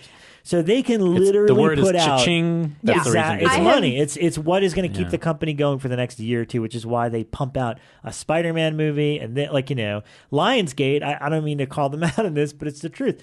When Twilight was ending for Lionsgate, they were freaking out, and they really pushed hard to make The Hunger Games the next thing. Yeah. And then Hunger Games, and now the Divergent series. Like, so there's certain companies like that where they like to do whatever 6-7 movies a year, but they have to have their franchise, the one that they put all their cards into to make so they can continue to employ all their people. Yeah. And it totally makes sense. Like I've given this talk at so many conventions now. The reason that you see these remakes is that it's simple marketing. If you make another Jason movie, you don't have to explain to America who Jason is. Yeah. It's everyone in America knows who Jason is. And whether you like horror films or not, you will say, oh, I know who that is. And so it's like it's making your marketing that much more simple. And especially if it's something that's already established, like, you know, the Ghostbusters movie. Everyone already knows what Ghostbusters is. So your job becomes that much easier. And when you've got these ginormous films that cost $30 million to make, you can't say, we're going to make it niche. You know, let's do a brand new project that's $30 million because it's going to end up kind of not making its money back. It's a huge risk. Whereas if you have the Ghostbusters, you can spend $30 million because you know it's going to make it back because $30 million will, you know, that many people know about it. Yeah. So Yeah, and I mean, I think a better question would be like the non-big franchise. So that's a big reboot. It's Sure. like little horror movies that we love. Why keep making certain sequels? Why keep making certain remakes? Again, it's the same reason. It's either to keep the rights, as in the case of Hellraiser and things like that. And Children of the Corn. which we know about. Or it's until you're ready to make that big reboot. So that's the thing. I think these companies are holding going, oh, they know they're going to want to do a big reboot of Hellraiser when they get the right team in place. But until then, they're just going to keep peddling a new one out every, how many years is it? 2 or 3 years? Yeah. That you have to do it, or you lose the rights. Just like Friday the 13th is bound to get redone just for that reason. Yep. It might not be the one you want, but it's the one that keeps the rights in the wheelhouse. Right. There was a question from McCready. Have we witnessed the death of the auteur? No. Next question. Very simple. There's too many filmmakers. Like, look at Ben Wheatley, for instance. Yeah. Any franchise, and yet Ty. you can go into any. Yeah, Ty. The guys who can still go into any subgenre and make a movie that's identifiable. That means they're I would auteurs. say James Wan as well. James, Like, James you could is great. see him all over fast. That was actually an important one we got, which was discussed. This is Joshua on Twitter. Discussed the topic of masters of horror. What directors should be on the list, and why is James Wan? Is James Wan the last true master of horror? Well, no, he's not the last true master. That's silly. But he's definitely one of the biggest right now. I mean, like I just said, Ben Wheatley. There's a lot of young names that I think are growing into Mike that. Flanagan. Yeah, movies are changing though, so they might not get the chance to make. You can't be a master of horror until you have a filmography together. So, Yeah. You have like, to have a few films. Mike Flanagan did, you know, I like Oculus and all, and he's got 2 or 3 more movies, but I wouldn't call him a master of horror No, just yet. not yet. No, Ty I'd West say that is he's 6 in or 7 process. movies in, and they're all fairly critically acclaimed. So I'd call Ty one. James definitely. James Definitely. has redefined the genre at least twice now with the Saw and then Insidious. You could almost say 3 times then. Yeah, even Yeah. even A Conjuring. Throwback Even to Conjuring. classical studio horror. Yeah. you know? So people that can change the course of, you know. Yeah, I'd say there's a lot less of them right now, and there's a lot of younger voices who are like people like Wingard and that who are maybe developing into them. Yeah. But that's still a great sign. I'd rather that than just a bunch of Yeah, older yeah. people, you know. So, you know, it's just a changing the guard. We're changing from the old guard, who are all kind of pretty much done with making movies, Larry Cohen's, Wes Craven's, obviously, to this younger generation. And Yeah. I think there's a lot of cool voices out there. Let us see. Somebody asked, Richard Waters wants to know, do we listen back to the old podcasts, and what do we think if we do? No, I don't think any of us do anymore. No, I mean, you I were always used the to. most. Yeah, you listened for. Well, that was on your way kind to of work. early on when I used to commute a lot. It was more of a if you're a creative person of any sort, you will understand this. You're kind of tend to be a perfectionist about your stuff. So it's like writing a song and then listening to it 100 times to make sure, does it work? Does this work? So very early on, when we were kind of figuring out and getting our rhythm of the show, I would listen to it to be like, is it a good show that I would listen to? But now the three of us have no time, so God, no. we will take your word for it if you like it. And also, it's funny. I don't mind being candid about this, but it's like, we're in the room and it feels a certain way to us here.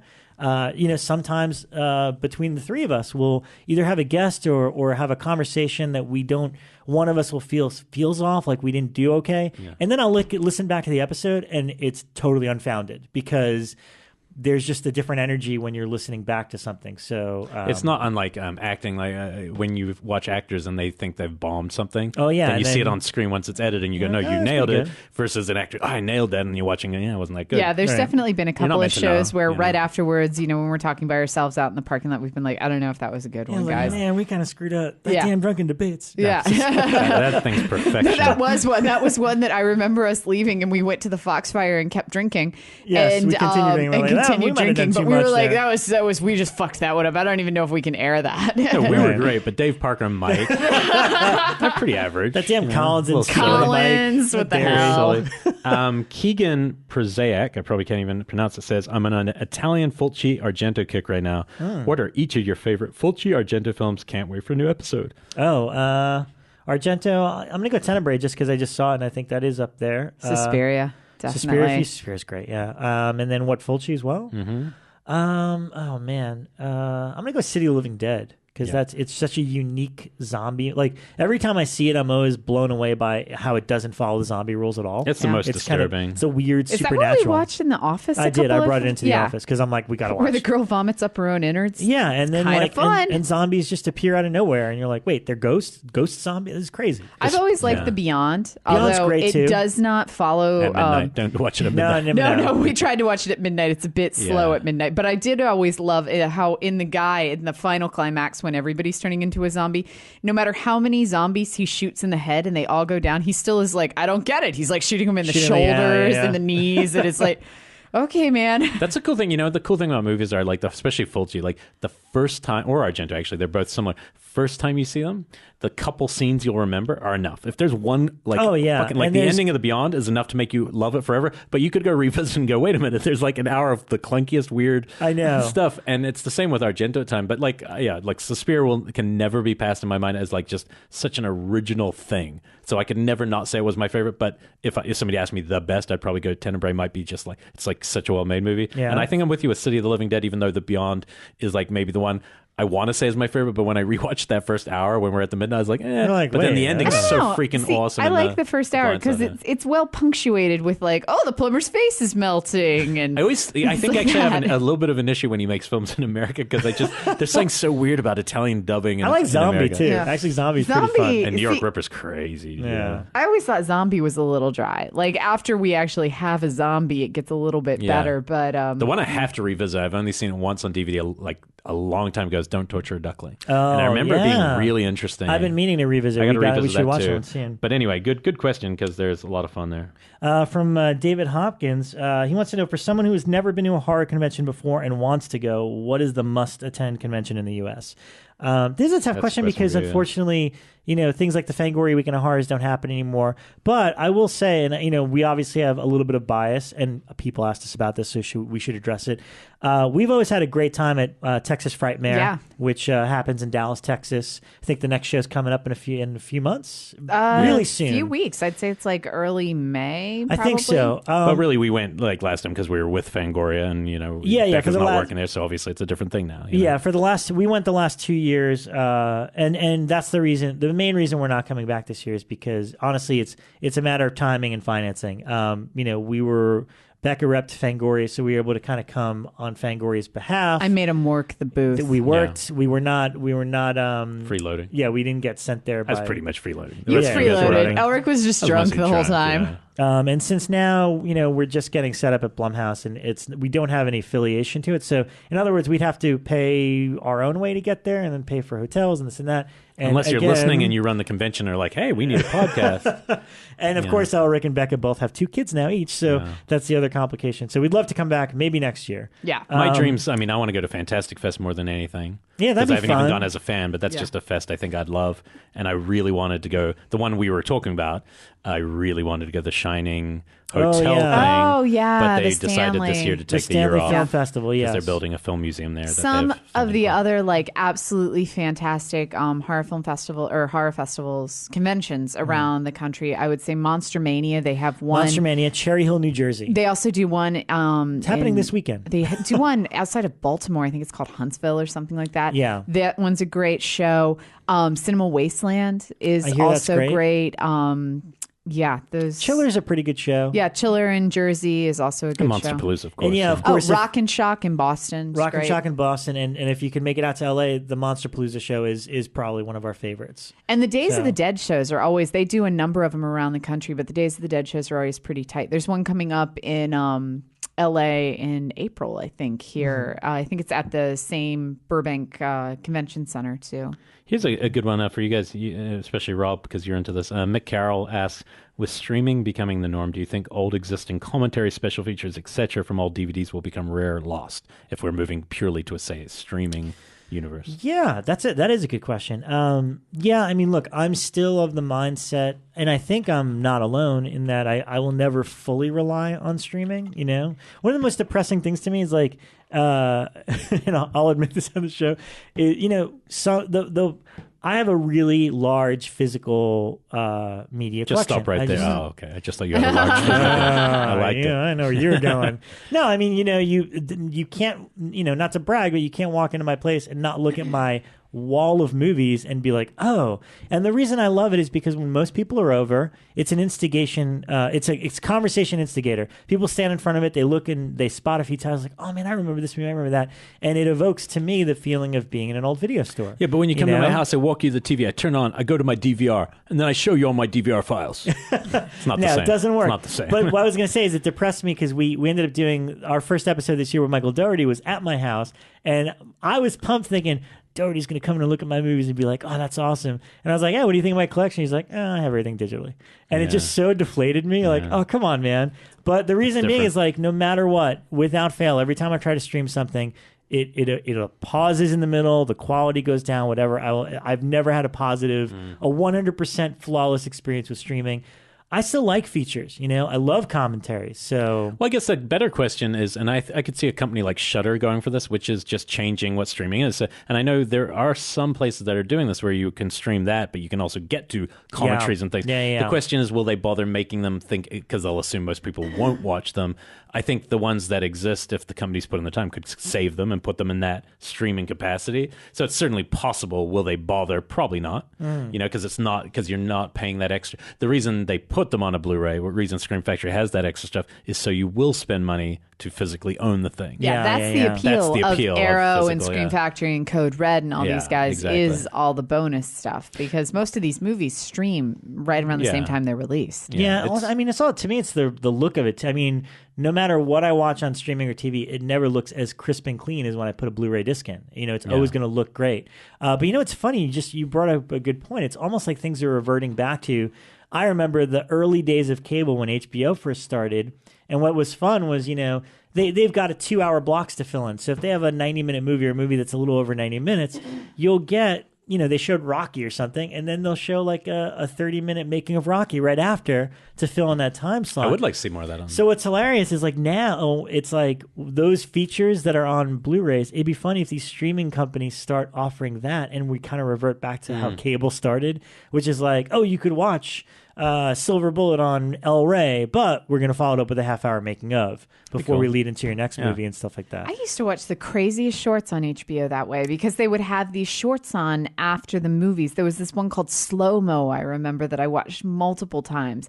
And I saw the one that Mike Williamson showed at Jump Cut about the man who was eaten by film. Yeah, I remember that one with the playing. VHS that's tape. right. Yeah. I remember that one playing. I think on that's actually HBO. one of the biggest failings of network. Like think how many short films exist in the world, right? Like not just horror, but just all these shorts every year, and yet they've really never been adopted by television. It's still been an online thing. I feel like if you're programming El Rey, why not put a short between every single thing you show? Like every day, there could be like 12 shorts. Most people playing. don't watch TV like that anymore. You DVR everything. Like, but I mean, I guess you're right. I'm just saying, why not? There's just I just think it'd be cool to see things you didn't expect, and Yeah. I don't know. Interesting. That's pretty much our Twitter one. So doubling up on that, Dennis Atherton, our extra expert, he was asking about home video, since we were just talking about it. And it's a bit geeky. He was asking about how now everything's becoming re-released as 4K Blu-rays, and are we going to have to re-upgrade and all that? First reactions, impressions I've read are people aren't blown away as I expected. What do you think, Rob? Are you excited? No, I'm not. I'm not buying the 4K thing. It's a myth. You can't get much cleaner and crisper than what Blu-ray offers in terms of 1080 DP. I mean, how much you've been in my place and you've seen this stuff. How much better can it possibly? I'm not going to re-upgrade. I would like to see it where you can see through it. Yeah, I mean, you can literally it's translucent, like translucent K. Yeah, is what I'm into. If you do a little research, it's just there's no. I don't think it's gonna take just off a white the way. Screen, but you just feel it. You feel it. Yeah, this is. Let's see. All right, so let's see. We got Dan Litzinger. We'll wrap up right now. This is a good question. Dan says, I'm a professional editor. I've done mostly reality TV and documentary work, but I would love to cut something horror. How do I find directors, producers that are looking for an editor? It seems like everybody already has their click or just wants to edit their own film. Is there any networking opportunities that specifically cater to people who want to make horror? I highly recommend film festivals. That is how I have met so many people that I work with now. Even Morgan Peter Brown. I met him standing outside at Viscera the first year. Well, it depends. Also, he didn't say where he lived. So yeah. Let's see. He lives here in Glendale, California. Yeah, film festivals. I'd say start hitting things like Screamfest, Etheria.